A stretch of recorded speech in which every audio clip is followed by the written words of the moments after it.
Boa noite.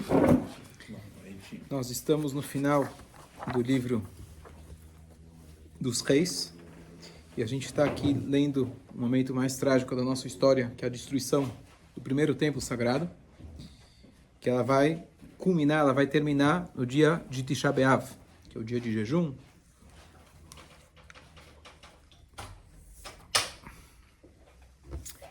O general que estava sitiando a cidade de Jerusalém, que estava resistindo já há 3 anos, era o general Nebuzaradan. Ele era general do rei da Babilônia, Nabucodonosor, Nebuchadnezzar.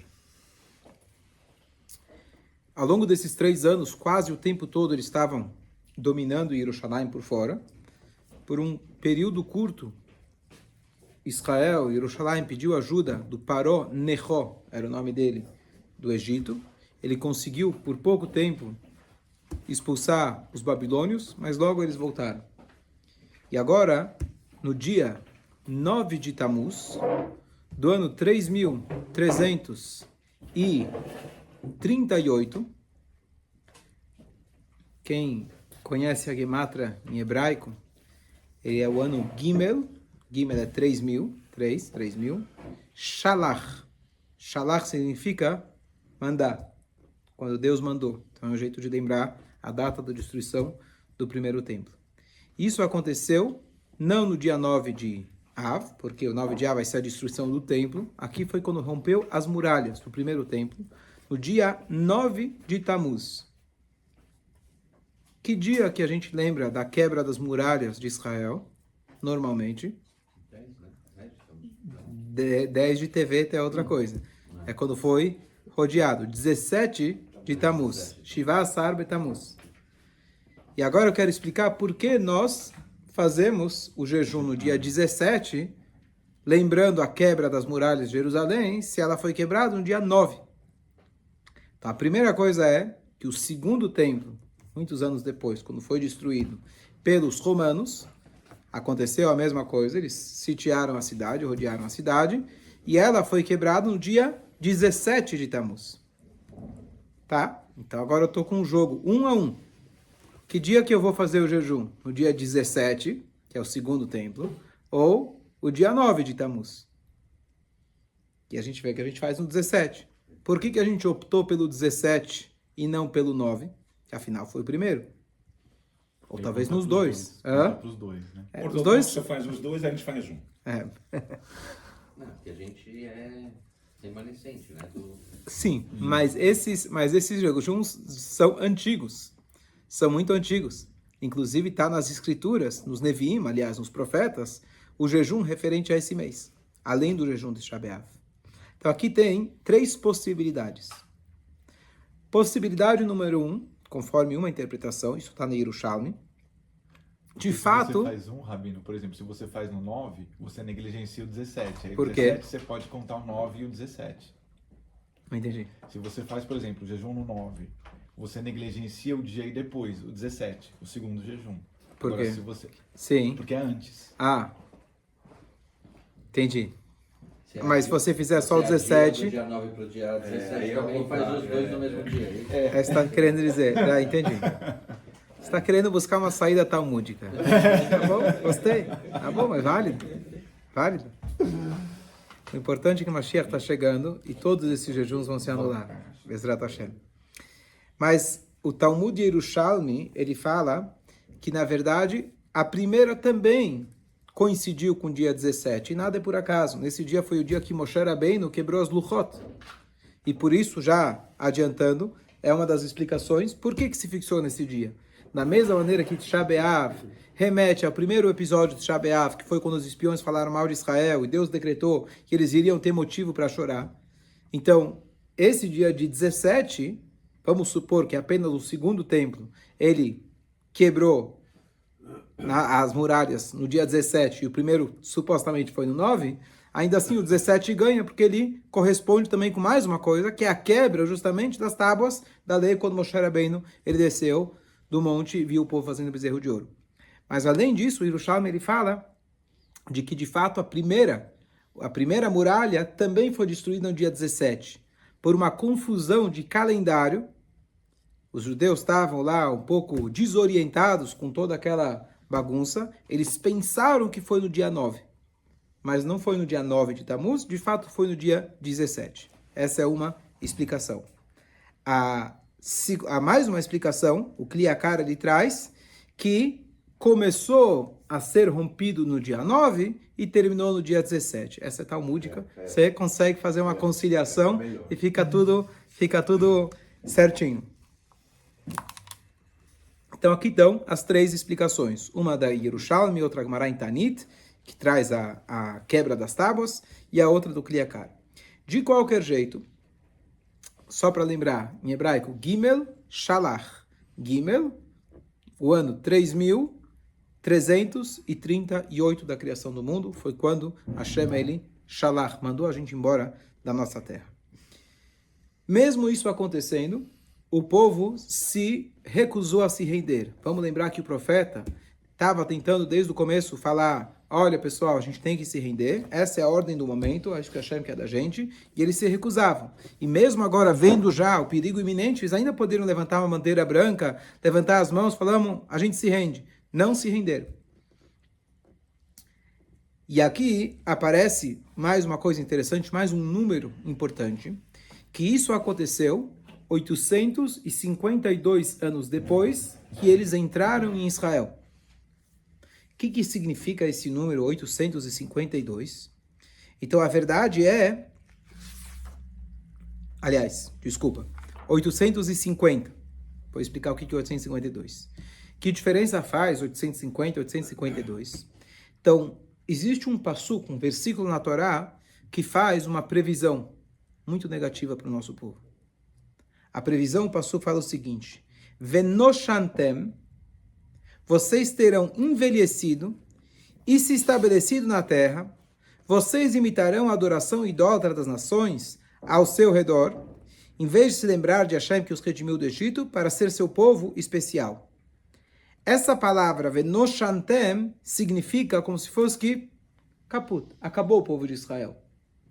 E essa palavra tem o valor numérico de 852. Hashem não queria permitir chegar nesse extremo, aonde Deus nos livre, o povo seria exterminado. Hashem preferiu acabar com o templo, com as muralhas, matar infelizmente muitos de nós, mas nos preservou. Estamos aqui. Então, para não chegar no 852, que seria a concretização total, que o Passuco prevê uma aniquilação, Deus nos livre total, então Hashem, ele, 2 anos antes do previsto, digamos assim, ele fez essa destruição. E com isso, na verdade, Hashem nos poupou mais uma vez e nos manteve aqui. E mais um detalhe, que a destruição naturalmente demoraria um tempo. Apesar de falar, bom, Jerusalém era pequeno, em pouco tempo uma legião lá, um grupo enorme conseguiriam destruir. Não, realmente estavam bastante fortificados e eles tinham tudo casas de pedras, demoraria um tempo maior do que entre o 9 de Tammuz e o 9 de Av, um mês para eles conseguirem destruir o templo. Mas Hashem acelerou o processo para que justamente não tocasse nesses 852 anos, para não chegar até lá, e assim o povo seria poupado. Mais um ponto muito importante de se lembrar nesse momento, de que o Beit HaMikdash, aqui embaixo, ele é paralelo ao Beit HaMikdash dos céus. Quem foi que destruiu o templo?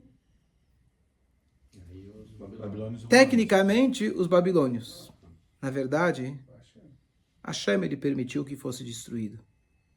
Porque quem destruiu o templo celestial fomos nós.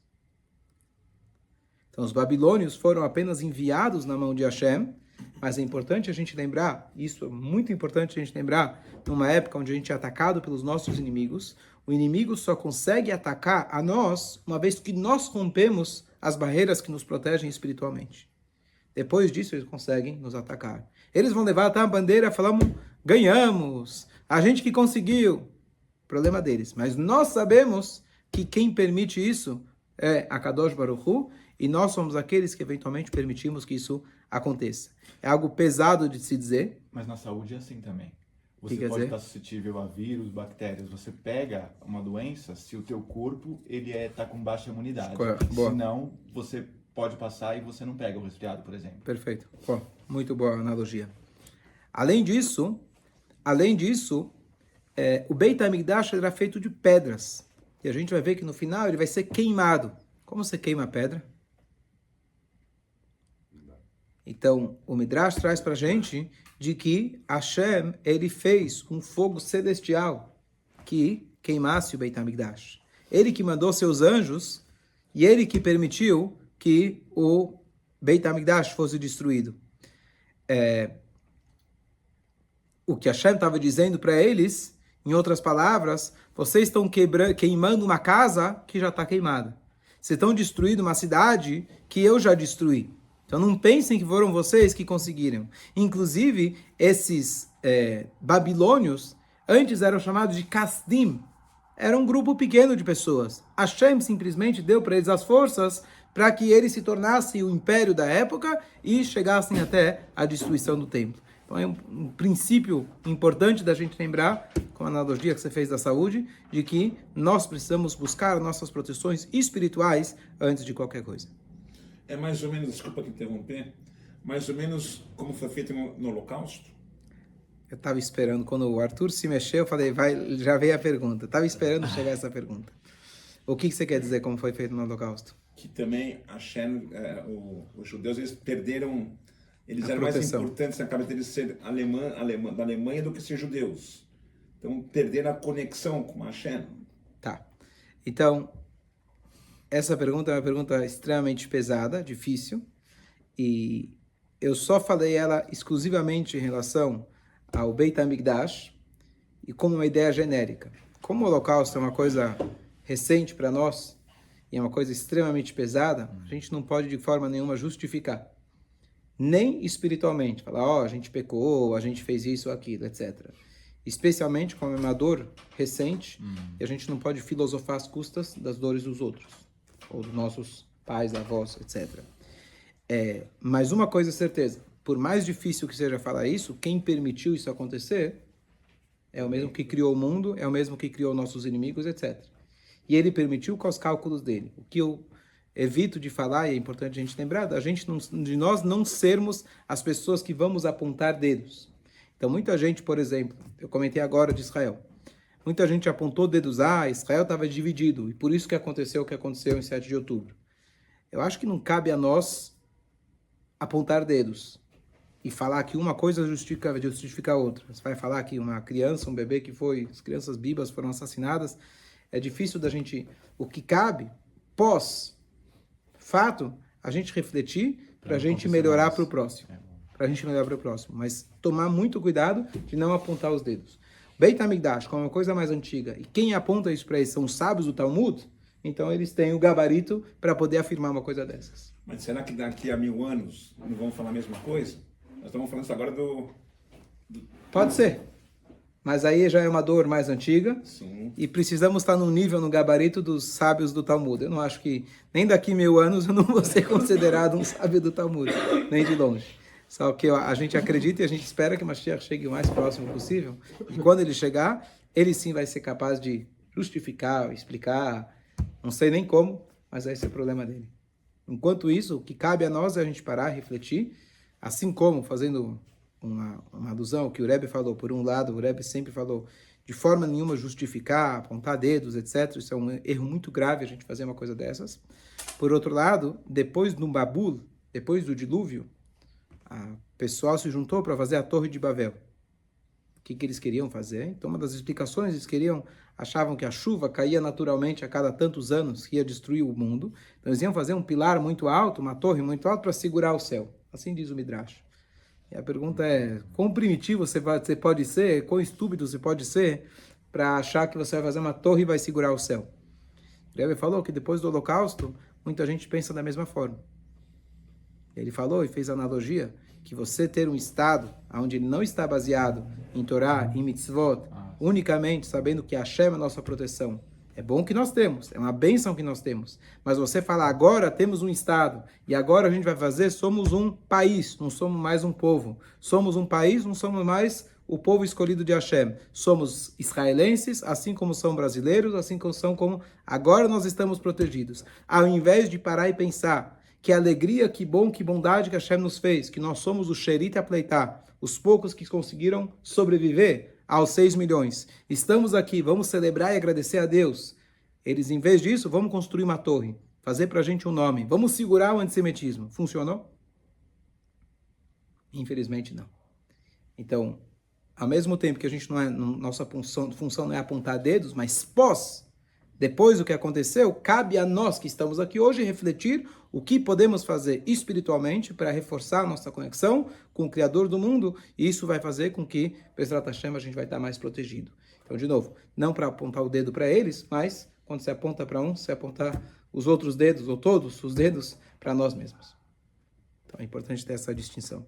Eu estava esperando a pergunta, não foi o Arthur que fez, mas você fez e veio embora. É uma pergunta bastante pesada. Bom,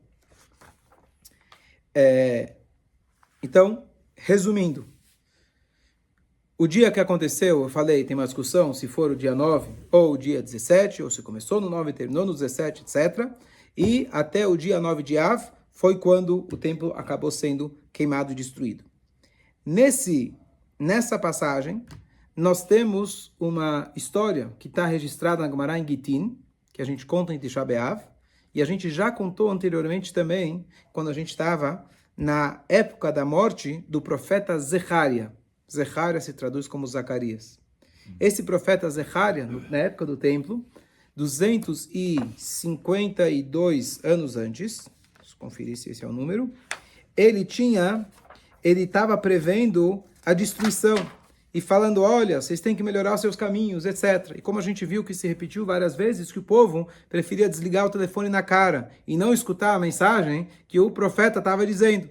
E aí, até que chegou um ponto que eles mataram, Deus nos livre, esse profeta. Só que o chão, que normalmente em Bereshit está escrito absorveu o sangue, não absorveu o sangue.